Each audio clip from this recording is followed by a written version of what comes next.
Good evening. It was about 2 years ago, almost exactly 2 years ago, at a writer's dinner in Frankfurt that my friend Richard Taylor, there in the back of the room, introduced me to a young woman with a very exotic-sounding name who had just begun a publishing company.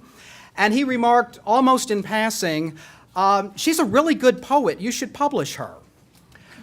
Well, it was a few months after that I first had the opportunity to hear Katerina read her work. And as I listened to the cycle of the Kiss poems, as I listened to her conversation poems about language, I realized that Richard had it mostly right, but that she was not just a very good poet, but she was a remarkable poet with a really dazzling voice and vision, and that, yes, I did very much want to publish this woman's work. Poetry is foremost an exercise in the potential of language, and Katerina joins a very distinguished company of writers. I'm thinking of people like Joseph Conrad, like Vladimir Nabokov, like Charles Simic, who are all master stylists in their adopted language of English, because they remind those of us who are only accidental and casual speakers of the language what a remarkable tool it can be in the hands of a really skilled practitioner. The other thing I would point out about Katerina's work is the imagery. There's such fresh and arresting imagery in her work, and much of that is informed by the fact that she lives in this border country, not just between two languages, but between two countries, between two cultures. So she writes from a privileged position, but also one that can be lonely, that can be precarious. And as she has, I think, fearlessly probed that porcupine of mind, the prickly defenses of the psyche, I think she has, with sometimes brutal honesty, shared with us her experiences of living in that border country. As readers, we're privileged that she has chosen to share her experiences with us. As the publisher of Broadstone Books, it's my very special privilege to welcome our latest author, Katerina Stoykova-Klemer.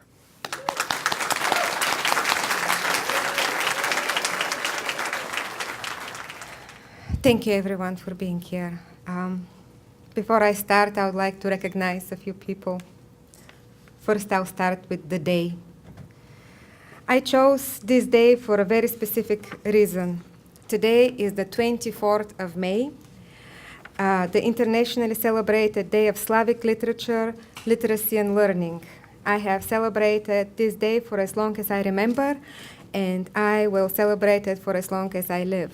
On this day, we celebrate the Cyrillic alphabet, as well as its creators, the two brothers Cyril and Methodius, Kirill and Methodi, who were later canonized as saints. 24th of May is one of my favorite holidays, and it's simply amazing to me to have my book, albeit in English, be officially launched on this day. It almost makes me feel as if I'm getting a blessing from the Holy Brothers. The first thing that you will notice, and everybody has been commenting on that, how beautiful it is, that it is gorgeously produced, and I couldn't be happier with the work Broadstone did. All my books are listed on Amazon as paperbacks, and this one is listed as perfect paperback. So, as I also mentioned in the invitation, this volume contains poems that have been published, well, some of them have been published in magazines, but I have written them over the last 3 years.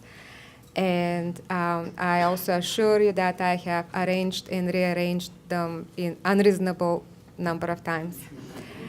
And the second thing, you will notice that this book is in English, and that is completely intentional.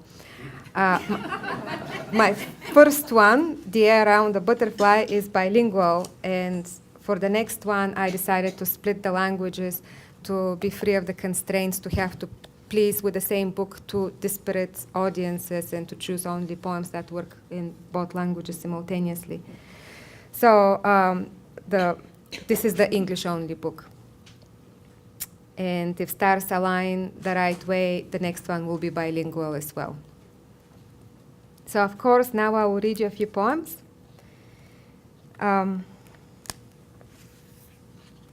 So the book is organized in 3 parts. The first is called O and I, and it's largely love poems and relationship poems.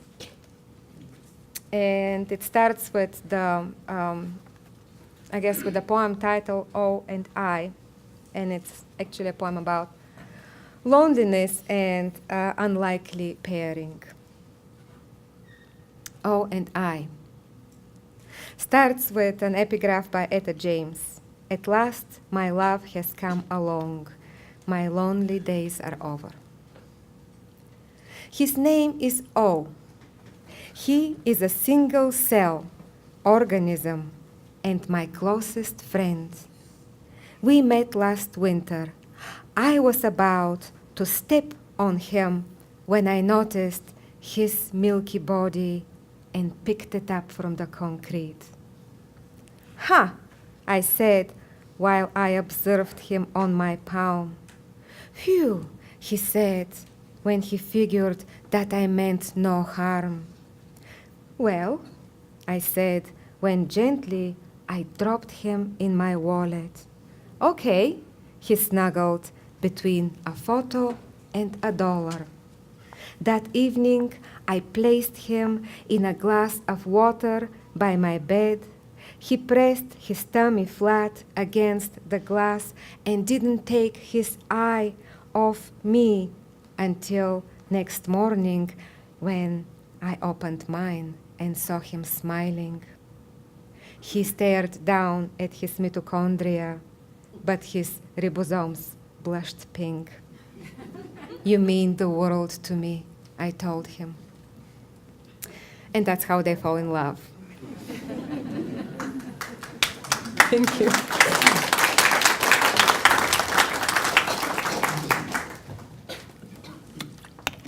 As Larry mentioned, there are a large number of poems about kisses in here. Kisses, kissing different things,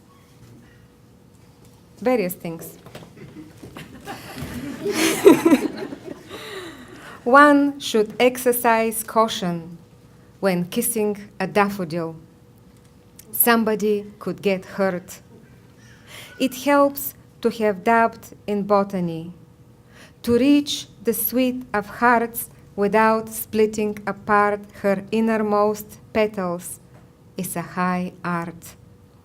While the kiss lasts, you will share her crown.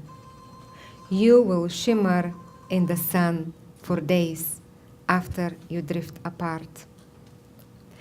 And now, this one is a request from someone in Ohio. Kissing the shell of an egg. Rock with a secret, I like your cool firmament, the predictable closure of nutrients, the smooth packaging.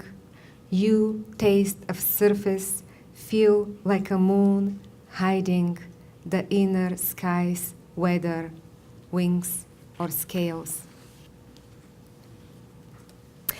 And sometimes we want to be loved so badly that we offer up ourselves in ways that we probably shouldn't, and we end up regretting. So this is a poem about that. The title is To the Rock. There are lots of rocks in this book. Eventually, there will be a plant whose root you won't be able to resist, and you will let it in. First soft and white, tender as an earthworm. You will open yourself to its quiet knocks as it starts traveling through you, on its way to the earth, on its way to the juice it really craves.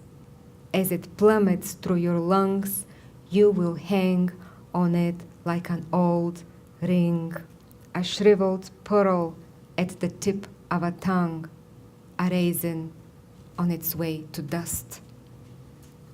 So we warned that rock, didn't we? Let's go for another kiss. We'll skip kissing a grape. We'll skip kissing the tide as it pulls back. And we'll go straight to the kiss of the stone. The kiss of the stone is slow and significant. Set in his ways, he knows how he wants you to turn your face, how much breath to apply on his deliberate tongue. While your lips are locked, you meet his gaze and see that he already waits for you at this same spot in at least 3 centuries. That's when your next kiss will be. That's when he will admit he's never stopped loving you. He will ask your dust to marry him back then. So this next poem that I will read, I have received the highest compliment on. Someone heard me read it, and after the reading he came and said, I think this should be printed in every couple's counselor's office. An hour after that repulsive growth, burned by scarlet medicines, finally fell off my face, I met my future ex-husband, and he decided I was marvelous. He said I do, I said I do, and so we did. Until a wart sprang from his nose and grew as big as an extra face, grew as big as an extra lung, grew as big as a Cadillac, and grew much bigger than us until the wart was all I could see, and he couldn't see at all. True story.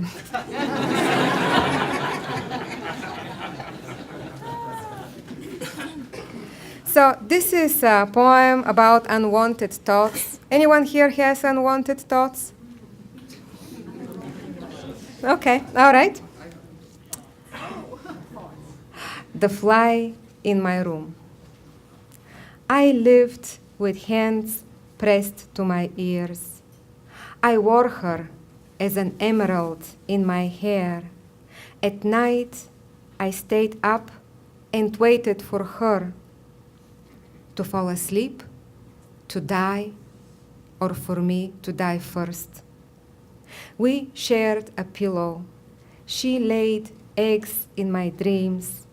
I've never conceded, but we both know that tomorrow I'll pack my things up and leave. But tonight, she looks at me with honeycomb eyes, and I track the veins of her wings with my ring finger as her body shudders and stills, shudders and stills. And this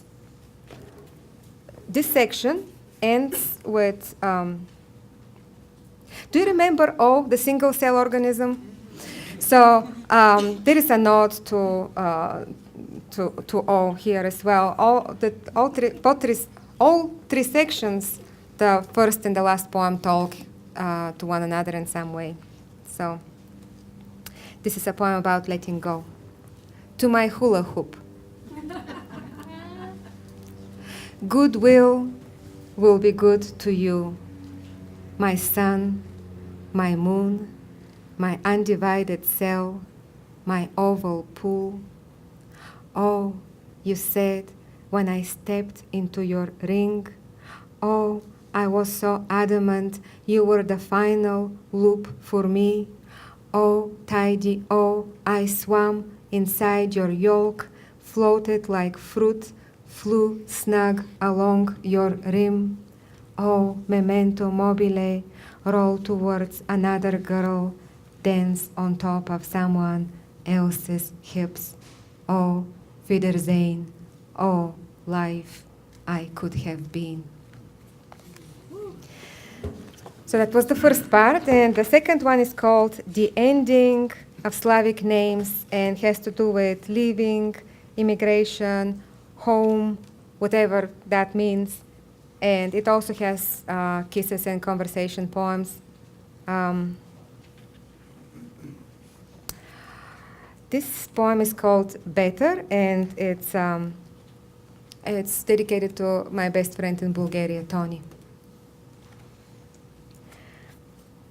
The time I left my best friend behind was a time of hope for something better than a best friend. Was time of hope for true love. Was time of hope for a better life, better than a best friend, better than her true love, better than a life with my best friend, better than holding hands on busted streets, better than sharing the cheapest ice cream, better than her light body spooning mine in the hotel room by the U.S. consulate, better than our unconditional love, unless I find something better. The time I left my best friend behind, there were parts of me I left her. I left her.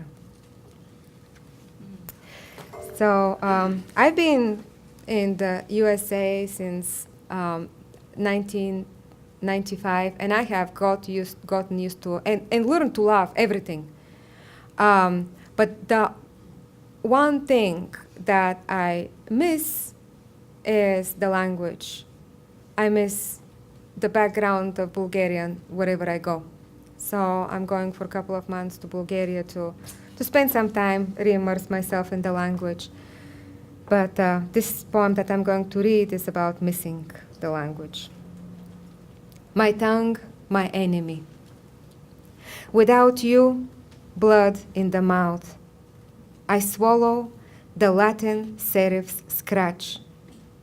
My tongue, my brother.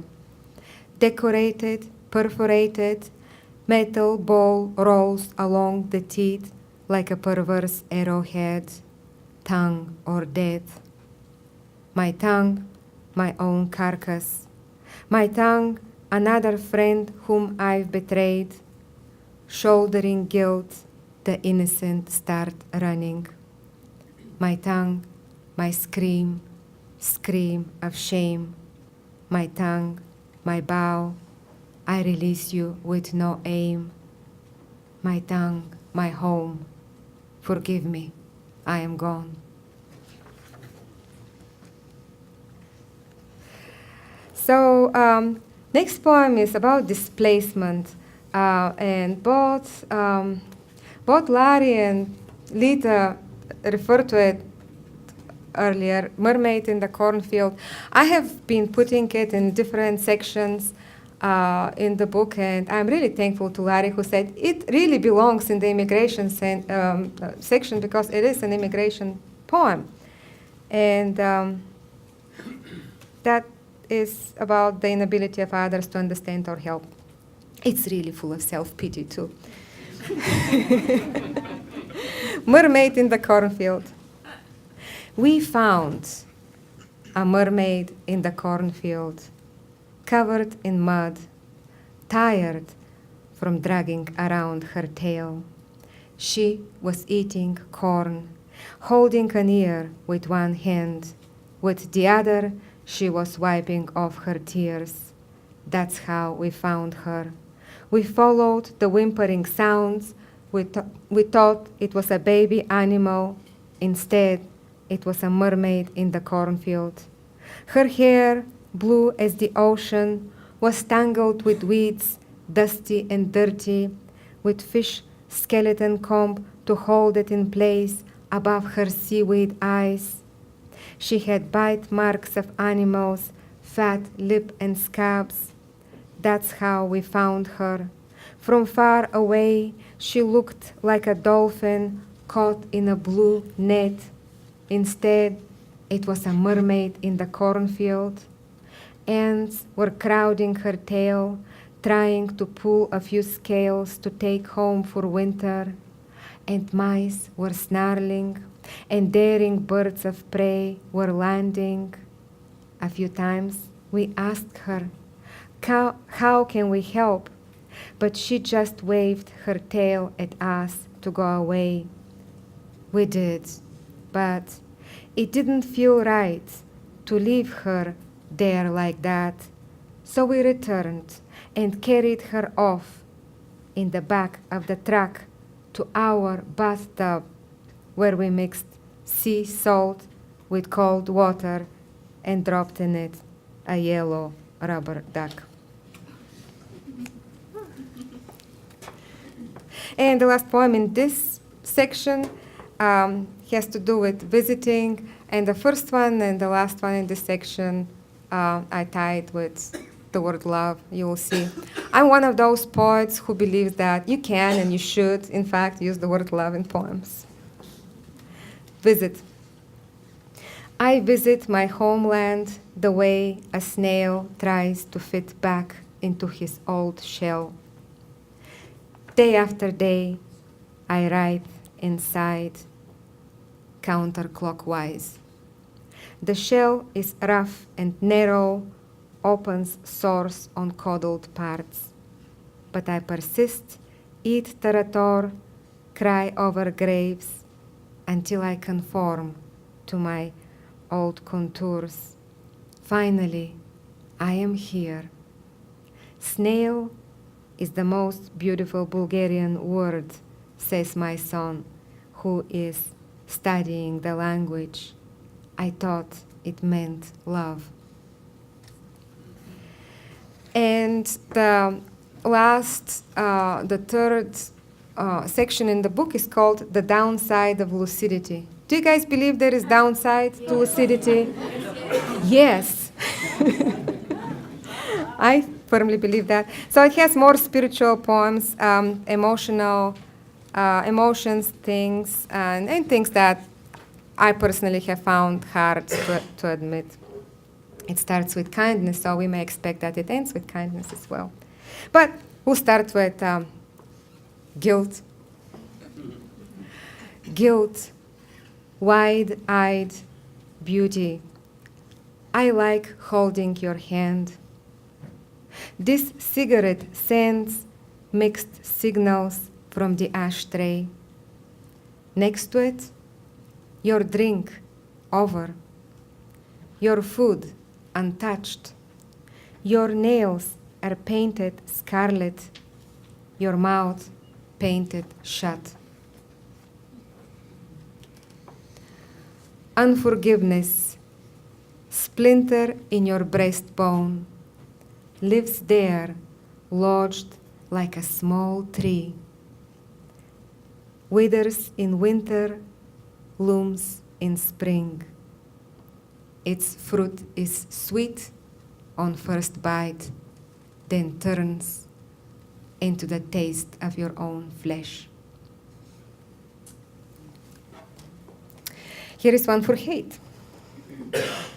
Hate is the victim's hunchback. It sways like a water-filled balloon with every step she takes along the high bridge. From the side, the hump looks like angel's wing.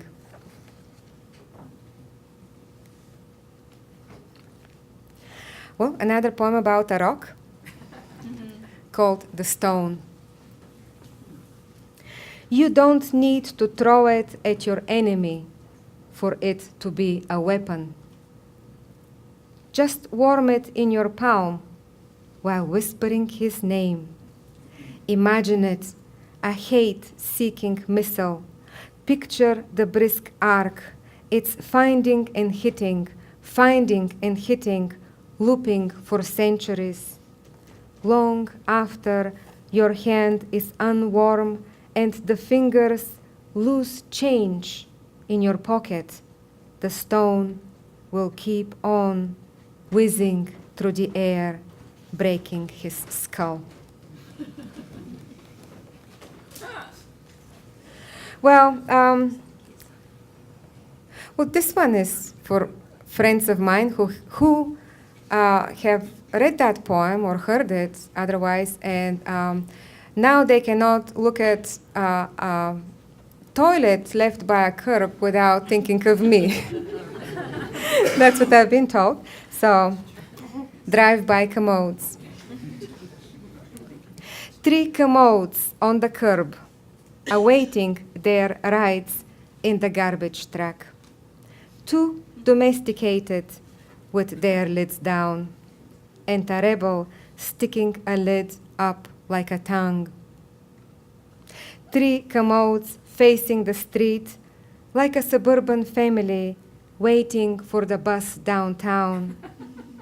3 commodes in pretty good shape, round where it counts, bulging in all the right places, facing the street in full frontal by a curbside and a mailbox, equidistant from each other.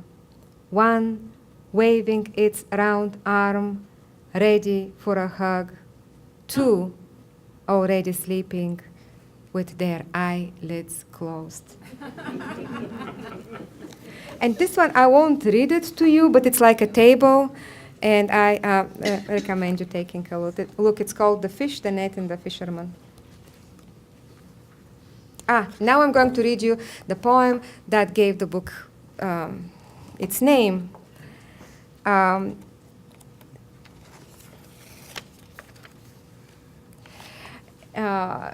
That is where the title, The Porcupine of Mind, came from. And over there on the table, we have porcupine quills. And no porcupines have been harmed in gathering. It's true, it's true. I was at my friend's house, Point Shadow, and I said, how can I find porcupine quills that have been gathered in a really good way? And they just brought me some from the other room. They happened to have them.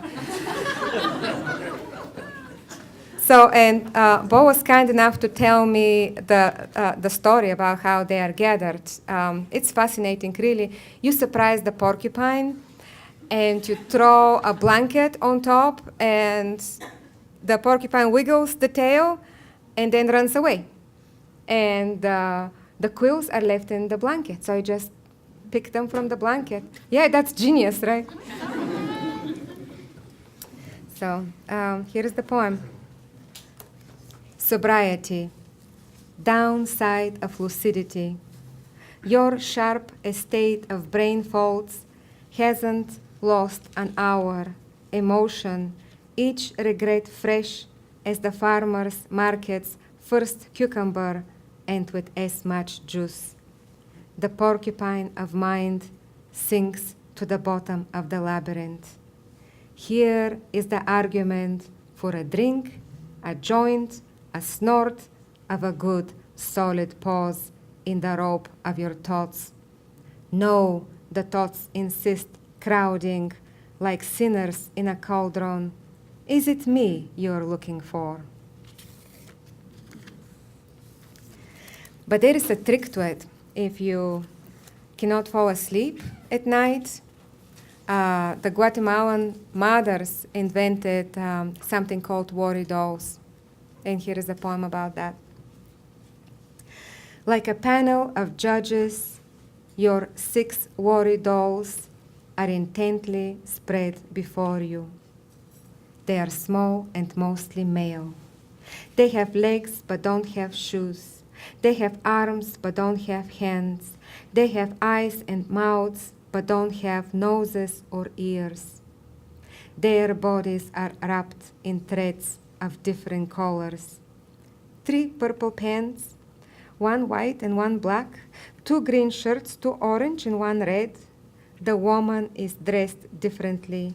She wears a 3-color cloth wrapped as a skirt and blue thread wrapped as a shirt. Everybody's hair is covered with dangerous hair. You should not strike their heads or rub them together. Being small does not diminish their powers. You can tell them anything. Pick up the first one and lay it on him. Pick up the next one and lay it on him. Do not be greedy. One worry per doll and no more. The 6 of them will lie quietly until under your pillow until you fall asleep. After that, they will slither free and carry away your worries. One loads them on his back as though he is carrying a wardrobe. Another drapes them around his neck as though he has captured a large animal. The woman huddles her entrusted worry like a baby in her arms, and when it's too heavy, on her head like a pot full of water. The worry dolls walk as a group, awaiting one another, helping each other get up when someone slips along the way. Keep in mind, it's dark out and even darker where they're going. It's a place far away, twice removed from your life. There is nothing there but worries fetched by all the dolls around the world. Curious things could be found in this place if one dared go there. I have 3 more poems, and they're all very short. I write a lot about animals because I look at them and I love them, and I'm convinced they love me, and not only because I'm vegetarian. Have you ever seen a vulture in a hurry? Or a hawk who didn't look like a warrior? Have you ever met a deer who hated her hunter? Or a worm who didn't try to find earth twice as fast after he was sliced in 2? And this is a poem about karma. You know that everything we do comes back to us. I think it's pretty clear to everybody. You and Karma, for Ivan Metodiev, a Bulgarian poet whom I love. The sunflower and its seeds, the donkey and its load, the saint and his kindness, you shall know by their fruit. Look, the sunflower keeps on crying, the donkey glows, and the saint carries it in his arms. And the last poem I'm going to read to you has to do with kindness. I have lived long enough that I've come to believe that kindness is the most important thing. A friend of mine, Jean Terry, she says that she believes that we're here, we are born to do 3 things. One is to get wounded, 2, to get humbled, and 3, to learn how to love. And I like that, and I think that kindness is acting out of love. So, thank you all. I love you all. And this poem is called Food. Tomatoes bring love.